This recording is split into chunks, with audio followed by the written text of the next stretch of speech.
Draw a person test atau tes gambar manusia mengharuskan pelamar untuk menggambar manusia sesuai dengan kemampuan. Tes ini berguna untuk mengetahui kestabilan, ketahanan kerja, tanggung jawab, dan kepercayaan diri. Mari kita bahas mengenai draw a person test atau tes gambar manusia.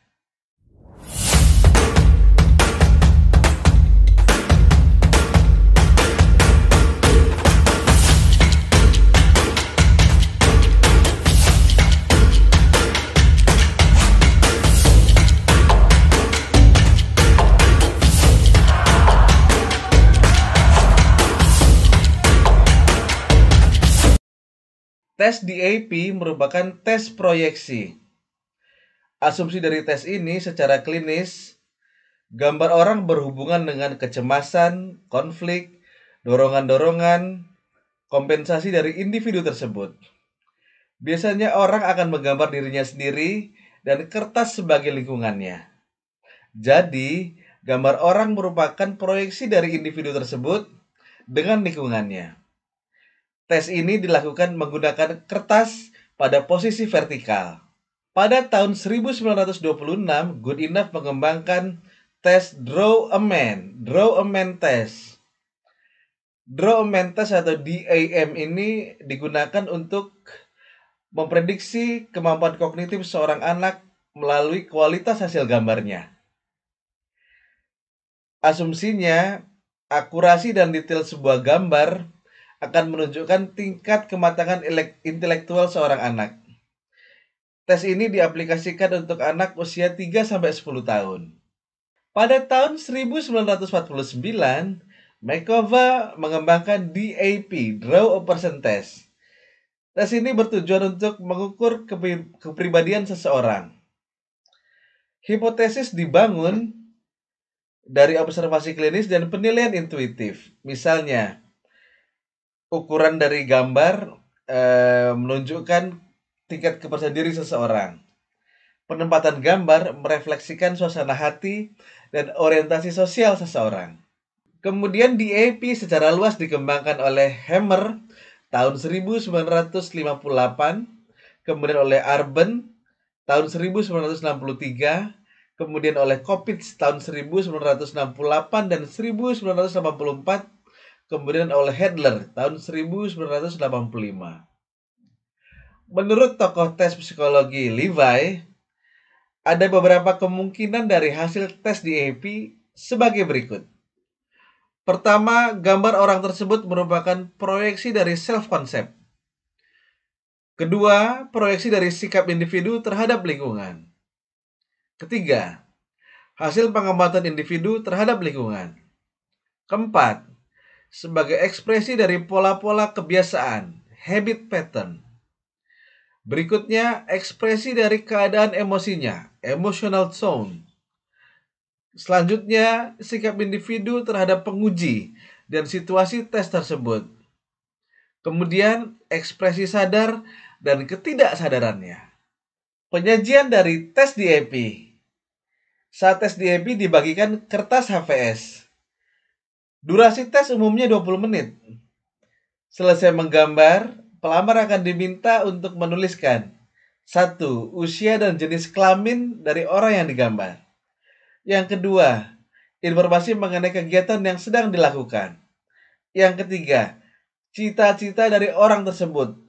Yang keempat, uraikan kelebihan dan kelemahan dari orang tersebut. Ada beberapa parameter perilaku yang diobservasi sepanjang tes DAP. Yang pertama, orientative behavior, cara fokus terhadap tugas. Yang kedua, ada verbal behavior, misalnya menggumam, gumaman atau doodling. Yang ketiga, motor behavior, gestur, mimik. Pada layar sebelah kiri kita akan melihat poin-poin utama interpretasi gambar DAP.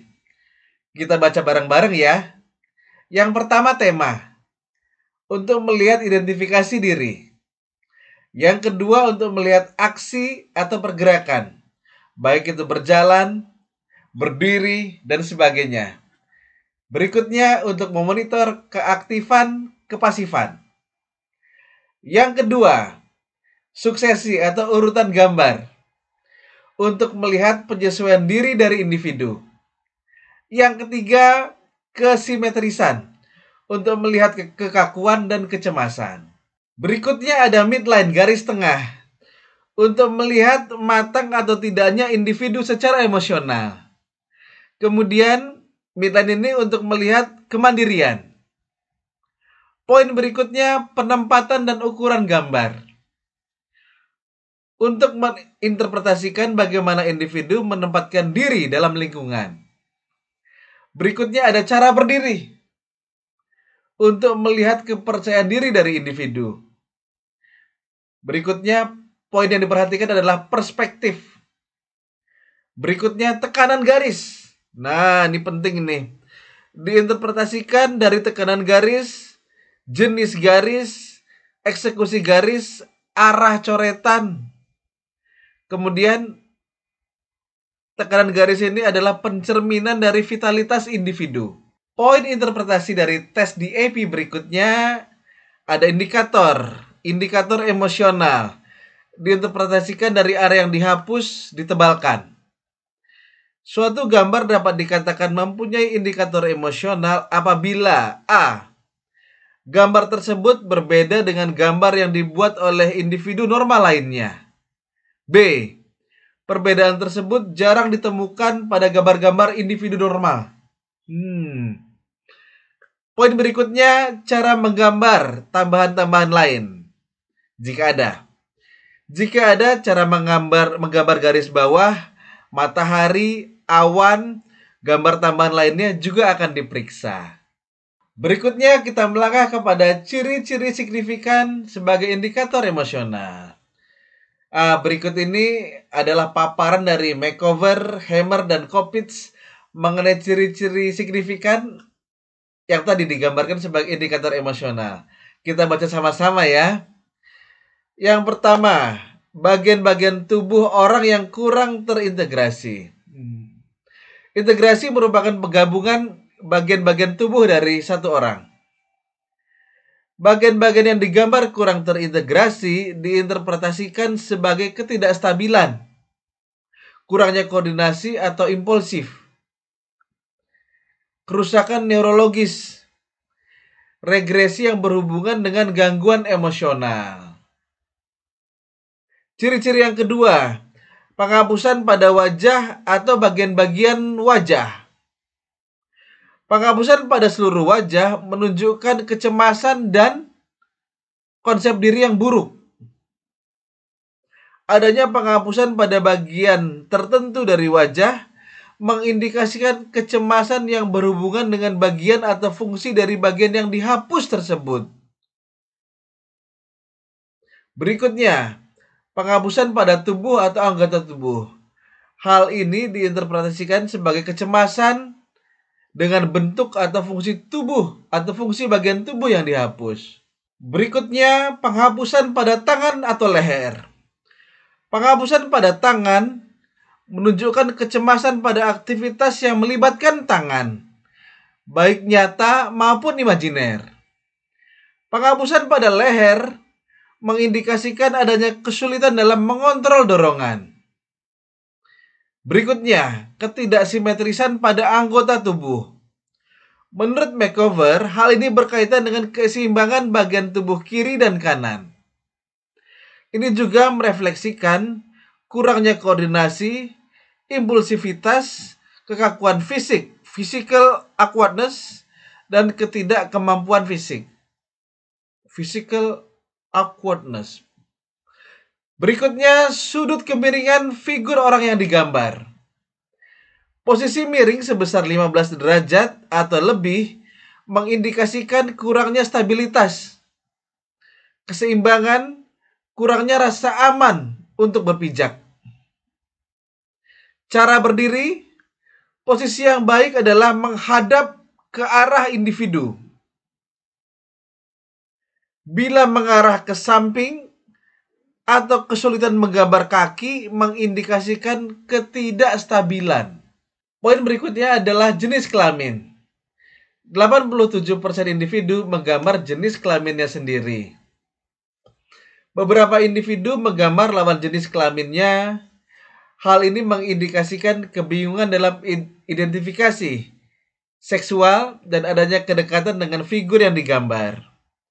Contoh menggambar perempuan yang sedang menari dengan otot-otot yang sangat besar dan kekar, sehingga agak blur antara jenis kelamin laki-laki atau perempuan. Saya menyarankan untuk menggambar orang dengan jenis kelamin yang sama dengan pelamar. Berikutnya ada ukuran gambar yang kecil.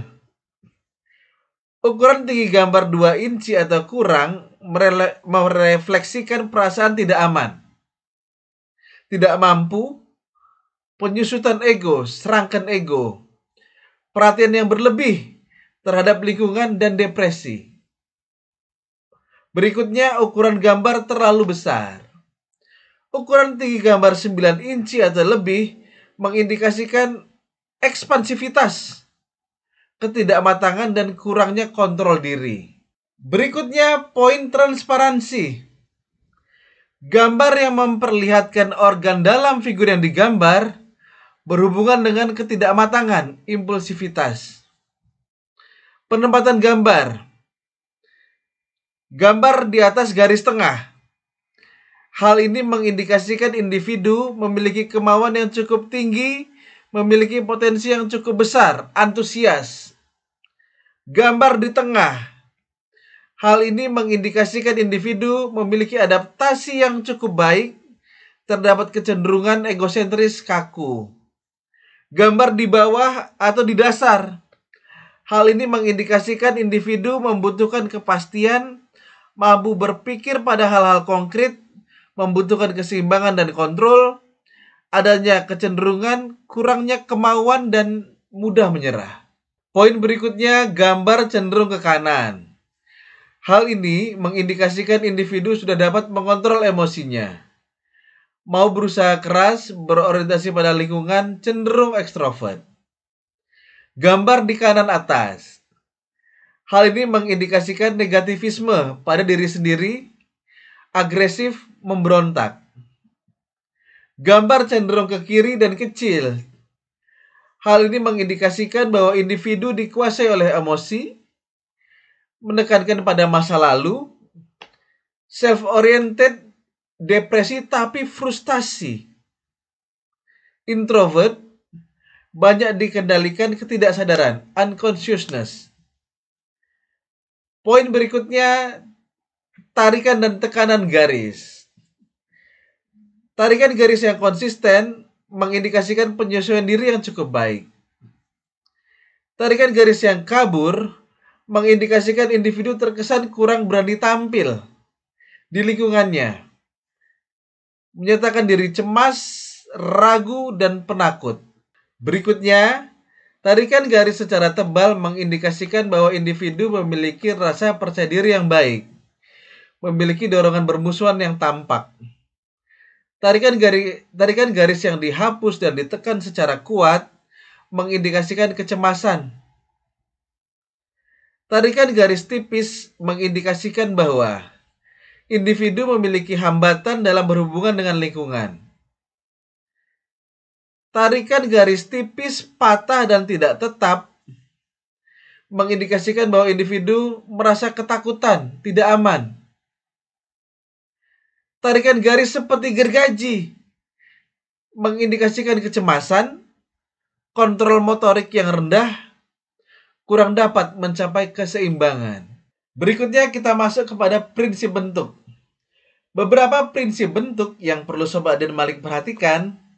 Yang pertama, bila gambar kabur, samar, memudar, mengindikasikan pelamar memiliki dorongan aktualisasi diri yang tidak jelas, kurang berani menampilkan diri, ragu-ragu, merasa tidak cocok dengan lingkungan. Yang kedua, bila gambar berupa sketsa, ini menunjukkan perasaan takut, cemas, tidak nyaman. Hal-hal lain yang perlu diperhatikan dalam interpretasi tes DAP. Yang pertama, usia. Apakah lebih muda, apakah sama, atau lebih tua? Bila usianya lebih muda daripada individunya, diinterpretasikan sebagai kepribadiannya belum matang, tidak mampu mengikuti perkembangan dunianya, mengalami regresi. Bila usia pada gambar sama dengan individu, penghayatannya tepat sesuai dengan usianya. Bila usia digambar lebih tua ketimbang individunya, penghayatan dari individu tersebut melebihi usianya. Setelah usia, berikutnya adalah perasaan sedih atau gembira. Berikutnya adalah kuat atau lemah. Berikutnya adalah apakah aktif atau pasif. Bila gambarnya duduk bersandar atau berbaring, mengindikasikan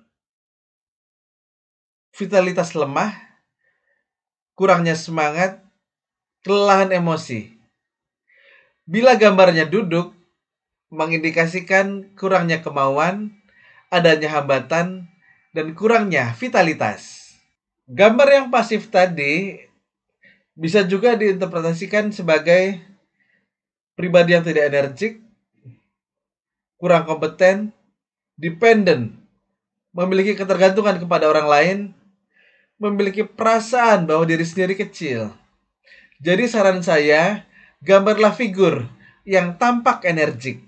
Area-area penting dalam tes DAP, yang pertama adalah gambar kepala, yang kedua adalah gambar lengan, tangan, bahu, dan dada, yang ketiga gambar torso atau badan, gambar keempat tungkai atau paha dan kaki, yang kelima kelengkapan. Berikut ini akan saya bacakan penjelasan lebih lanjut tentang 5 poin penting yang tersebut di atas. Yang pertama, kepala. Kepala merupakan gambaran konsep interaksi seseorang dengan orang lain atau lingkungan. Kepala merupakan penghayatan mengenai diri atau ego. Kepala merupakan pusat intelektualitas, dominasi sosial, kontrol impuls-impuls tubuh, fungsi hubungan sosial. Kepala yang besar dan tidak proporsional dibuat oleh individu dengan penyakit otak organis. Individu yang pernah mengalami operasi otak, yang sering sakit kepala atau terganggu suatu kepekaan lainnya dalam kepala. Individu yang paranoid, narsistik, selalu merasa dirinya benar juga akan menggambar kepalanya lebih besar sebagai ekspresi ego yang membengkak. Berikutnya, kepala yang mengecil mengindikasikan adanya kesadaran dalam diri dan merasa malu. Kepala yang digambar paling akhir diinterpretasikan adanya konflik dalam hubungan manusia, kemungkinan sulit bicara. Jadi saran saya, mulailah dengan menggambar kepala. Berlatih untuk menggambar kepala dengan ukuran yang proporsional. Bagian-bagian dari kepala adalah mata, telinga, mulut, hidung, dagu, rambut. Rambut yang digambar kusut mengindikasikan ketidakmatangan seksual. Rambut terkait dengan seksualitas. Gambarlah rambut yang rapi, hindari dihapus-hapus. Wajah merupakan ciri khusus dari gambar yang dapat dinilai secara langsung. Ekspresi kebencian, ketakutan, kebingungan, pemberontakan, kedamaian, kelemahan dapat tergambar dari wajah. Wajah yang masam diinterpretasikan adanya rasa malu. Wajah yang berkesan buruk atau ada bekas parutan luka diinterpretasikan sebagai merasa terganggu harga dirinya, melambangkan trauma psikis. Wajah yang kewanita-wanitaan digambar oleh laki-laki diindikasikan adanya kebingungan orientasi seksual. Wajah yang seperti topeng diinterpretasikan sebagai perasaan berhati-hati, suka akan rahasia, dan perasaan keasingan diri. Mulut yang mencibir diinterpretasikan sebagai agresif, menghina orang lain. Saran saya, gambar bagian-bagian kepala dengan lengkap. Gambar mata yang tidak membelalak, tidak terlalu menyipit, Mata dengan bulatan hitam yang proporsional dan simetris antara bulatan hitam di mata kiri dan kanan. Gambarlah mulut pada tempatnya dengan ukuran yang proporsional dan menunjukkan optimisme. Berlatih juga untuk menggambar dagu, karena dagu termasuk bagian yang tidak mudah, karena ada bagian yang radius. Berlatih supaya tidak sering dihapus. Leher juga sebaiknya digambar dengan panjang dan lebar yang proporsional. Tidak terlalu panjang dan tidak terlalu pendek. Setelah kepala, kita masuk kepada poin kedua, lengan, tangan, bahu, dada.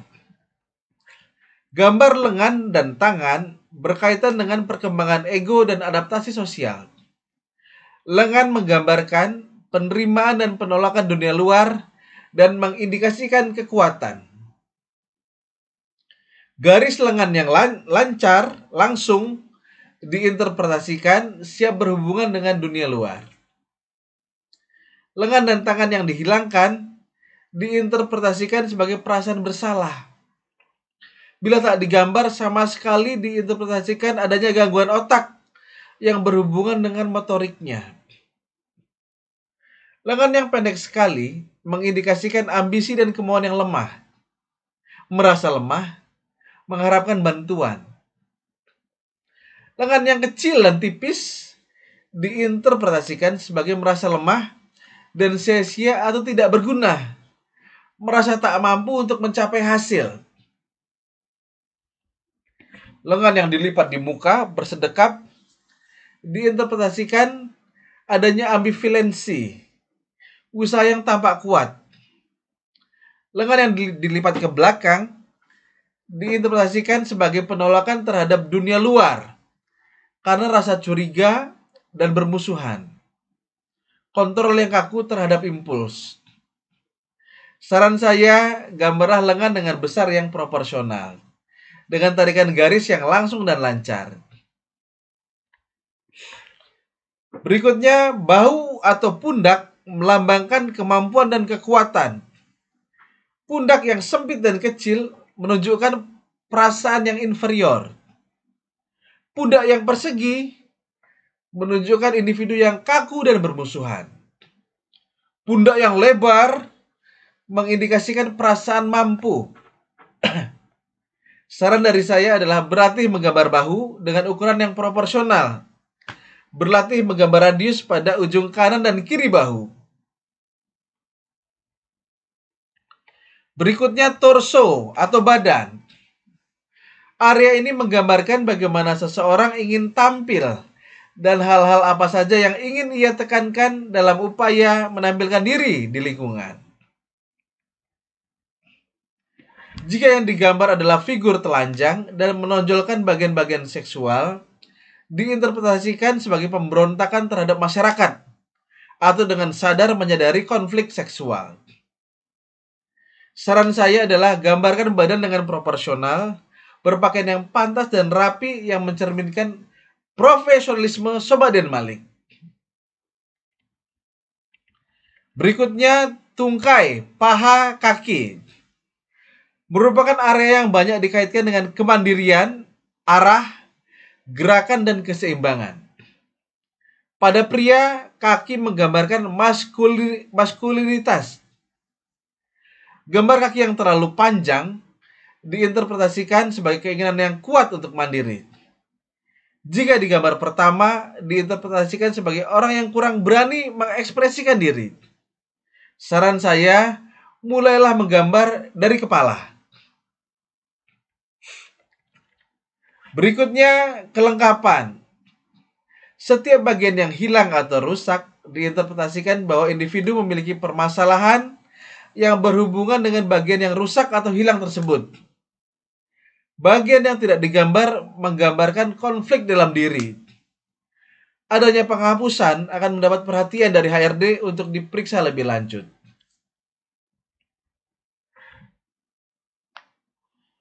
Kesimpulan, gambarlah orang secara utuh dari ujung kepala sampai ujung kaki. Dengan bagian tubuh yang lengkap, dengan organ yang lengkap. Di kepala misalnya ada mata, ada hidung, mulut, ada telinga, dagu ada.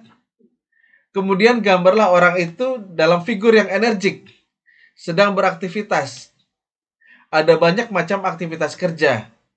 Jadi sebelum tes DAP, DAP ini sebagai Sobat Den Malik berlatih terlebih dahulu. Demikianlah pembahasan dari DAP, Draw a Person Test. Bila ada sumur di ladang, ya nggak apa-apa. Kita bisa mandi di kamar mandi masing-masing. Bila Sobat Den Malik merasa hal ini bermanfaat, informasi ini bermanfaat, tolong di-share kepada sobat-sobat Den Malik lainnya. Bisa juga untuk like dan subscribe, karena like dan subscribe dari Sobat Den Malik adalah energi bagi saya untuk terus berkarya dengan semangat. Sampai jumpa di video-video berikutnya. See you!